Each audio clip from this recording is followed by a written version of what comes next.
everyone. Hope you're keeping well. The story that I'm going to read today is called Where is Arsalan Miyan? It was published in Himal South Asian in April 2018, and it is very close to my heart because Himal South Asian started doing podcasts from April 2018, and they started with this short story of mine. So here is the story. Where is Arsalan Miyan? Right in the middle of the sprawling Nakhasa Bazaar, which is a crisscross of narrow lanes that I'm sure will amount to 100 or more, though I have not counted them and I do not know of anyone who has, you will arrive at Arsalan Miyan's house if you take the lane in front of the green Jama Masjid by the huge transformer, past more lanes till you have forgotten where you started. Right there, where a lane seems to end, but actually doesn't, because if you come up to the wooden door the color of ash, where the lane seems to end, you will see a small angular cut to the left, which will open up another lane between walls of houses to more lanes. Anyway, right where the lane seems to end, when you come up to the huge wooden door that looks like it's 100 years old, you will know that you have reached Arsalan Miyan's house. And if there is any confusion, just hang on there for 2 minutes and an enormous shadow will growl at you from the first floor balcony. Hey, who stands there? What do you want? Where have you come from? Why do you stand there? Whom do you want to meet? What business brings you here? And you will stand there with your mouth open, ready to utter the first word once the old man stops. But he doesn't. So you stand there with your mouth open, taking in the sight of a huge dark-skinned man with a mop of orange hair, obviously grey hair, henna-dyed, in a faded white kurta, leaning out of the little white balcony with green latticed railings. Arsalan Miyan continues to volley questions at you as your eyes shift from him to the buildings around which seem to have sprouted from the ground stuck to each other. Finally, the old man stops for breath and you quickly cut in. Is this Arsalan Miyan's house? He looks at you like a student does when the teacher has posed a question which he cannot for the life of him answer. Who? He says meekly this time. Arsalan Miyan, you respond with more vigor. He looks at you like you just ordered his punishment for not knowing the answer. Just then you hear hurried footsteps. A young lad leans out of the balcony and says, Yes, yes, come right up. Push the door open, you will find a flight of stairs, come right up. As you reach the first floor, Arsalan Miyan is already seated on a sturdy rocking armchair that was brought over from the wooden furniture workshop downstairs that the family runs, his eyes fixed on the whitewashed wall ahead. The balcony is bare, except for 2 pots of money plants randomly placed, one near the small white sink with a plastic pipe dangling beneath, and the other in a corner from where one can take a flight of stairs to the terrace. The young lad welcomes you inside through a small door. That's my eldest uncle, Arsalan Miyan. He can't remember things now, including his name. And you nod. But he sits there the whole day and his ears pick up any footstep that stops at our door. So we don't need a calling bell. He tries to joke, but you don't think it is funny because you are here to meet Arsalan Miyan and the man doesn't remember a thing. They say Arsalan Miyan was not always like this. He lost his mind only when the communal riot hit Saharanpur in 2014. It exploded a mine within him. He was already a good 86 years old by then. And before this incident took place, he had visited the Green Jama Masjid at 4 in the morning every day without fail, to let his voice spread over the old part of the city in a heart-warming azan. The riot claimed his memory and the azan within him. It was a usual July morning, hot and loose-scorched. Nargis Khala, the widow of Arsalan Miyan's eldest brother, who lived in a crumbling small room behind the wooden furniture workshop, because that is the only place in the household the family could offer her after her husband died of consumption and left her with neither resources nor offspring, came running up screaming, "Allah! Arsalan Miyan! Arsalan Miyan! Allah!" The man was just beginning to sip from his cup of tea when the urgency in her voice stirred a distinct emotion in him. He nearly jumped out of his skin and rushed to the landing of the stairs. He had heard that ring in people's voices when something ominous happened. "Nargis Khala?" he called out urgently. He addressed her as Khala, aunt, although she was his bhabi, elder brother's wife. But she was actually an aunt to him in relation, even if she was a good 7 years younger than him. By that time, the entire household had gathered in the balcony. "A riot!" the woman uttered breathlessly. "There's a riot!" A gasp broke out.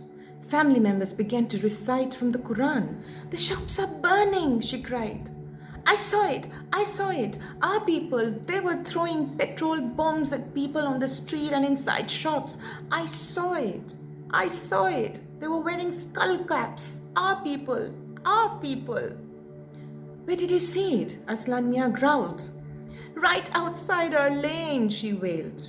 "They're burning all the shops, killing all the people." In some time, they could hear the mob, like a rumbling, erupting volcano, and the sounds of explosions. That whole day, until late in the evening, the family stayed indoors, and soon curfew was imposed in the city, although much later than it should have been. And slowly, news trickled in about what had happened. A dispute over a plot of land, that had been it, apparently. In the wee hours of that Saturday, the Sikhs and the Muslims had clashed in the Qutub Sher police station area. The day before, as an extension to the Gurudwara, the Sri Guru Singh Sabha, the Gurudwara committee, had begun construction at a site where a mosque seemingly stood. Many hours later, Nadim Akhtar, the Saharanpur city Qazi, told the media that the property was disputed. But Prabjit Singh, a member of the Sri Guru Singh Sabha, brandished a May 2013 order of the Saharanpur Additional District Judge, which said that there was no evidence of a mosque on the disputed land. It further sanctioned the uninterrupted construction of the Gurudwara on the land. Nadim Akhtar, in return, contested this by saying that there were revenue records, Survey of India records, and the Uttar Pradesh Sunni Central Waqf Board records, which proved that a mosque did indeed exist on the land, which now belonged to the Sri Guru Singh Sabha. Arsalan Miyan did remember hearing the following story from Nadim Akhtar's father, Qazi Sultan Akhtar, many years ago. It was in 1949 that Hassan Askari had sold his property on the Gurudwara road. As the property exchanged hands, the papers specifically mentioned that around 500 square yards of the land must not be used for any construction as it had a mosque. Over the years, the property exchanged hands again. This time it was bought by the Sri Guru Singh Sabha, but the family which sold the land had not mentioned the part about excluding the area occupied by the mosque. Arsalan Miyan clearly remembered the grave tone of Qazi Sultan Akhtar's words when he said, "The Sri Guru Singh Sabha demolished the mosque in 2010. Since then, the land dispute has been a point of contention between the two communities." The day passed on the phone as people called up to ask after one another, and information trickled through that the Muslim men seen attacking the shops and people were not from the town and that no one knew where they were from.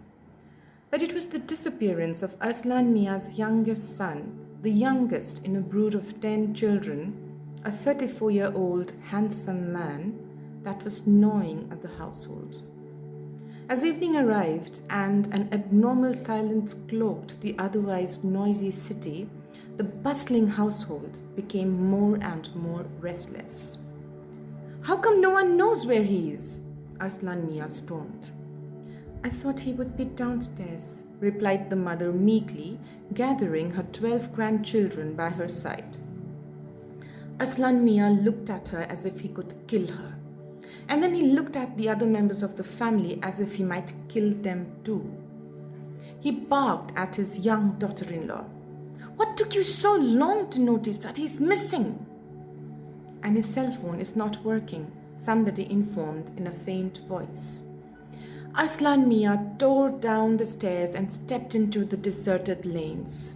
It was late in the evening by then and very dark, as if a black shroud had been laid over the town. He wanted to call out his son's name but stopped himself. As he reached the road that led to the Gurudwara, he saw groups of policemen huddled together here and there. He wanted to approach them for help but didn't. He didn't know why he couldn't trust them that day when every other time anything small happened, he would rush to the thana to complain. He made a shadow of himself in the darkness by staying close to the charred remains of the shops. But he felt that he was being watched. He didn't know by whom. He took quick steps around the neighborhood, turning back every now and then to spot someone following him. There was no one, yet he knew he was being followed.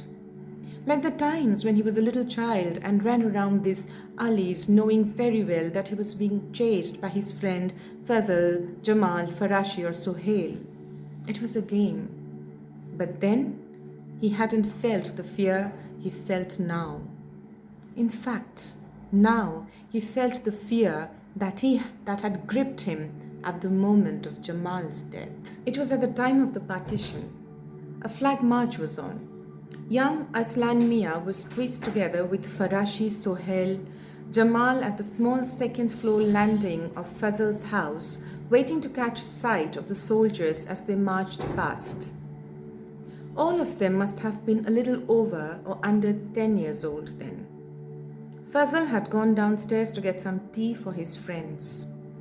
All over Nakhasa Bazaar, adults and children peeped out of their windows and balconies and terraces in groups to take a look at the rows of soldiers. Family and friends were still moving over to the newly crafted state of Pakistan, while strangers from across the border were streaming in to fill the spaces in Saharanpur.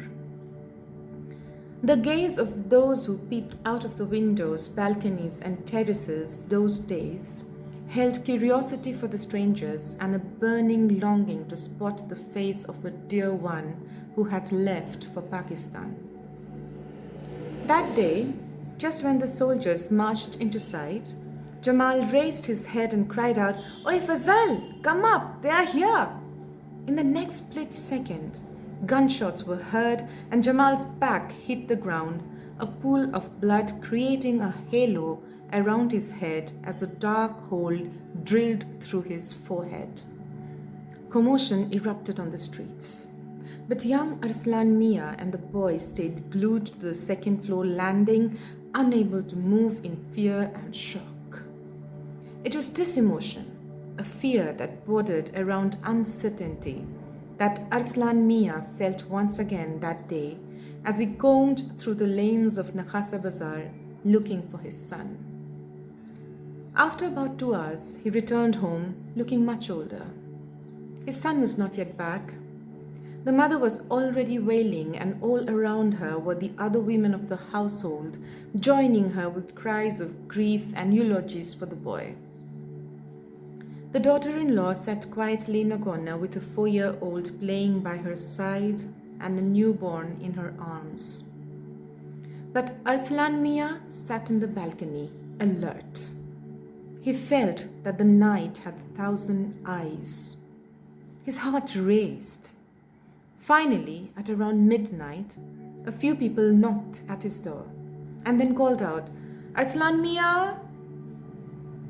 His wife darted out into the balcony and saw him still sitting in the chair, a white plastic chair by the staircase. The other members of the household came out too, but he kept sitting, staring at the darkness.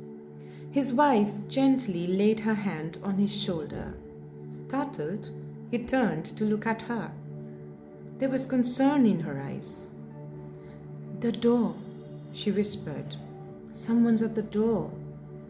She noticed that he looked different, definitely not like the man she had known all her life. He looked hard at her for a long time and then said, in a distant and formal manner which had never been a part of their life together, "Yes, I heard. They're calling out for Arsalan Miyan. Do you know him?" Thank you for listening.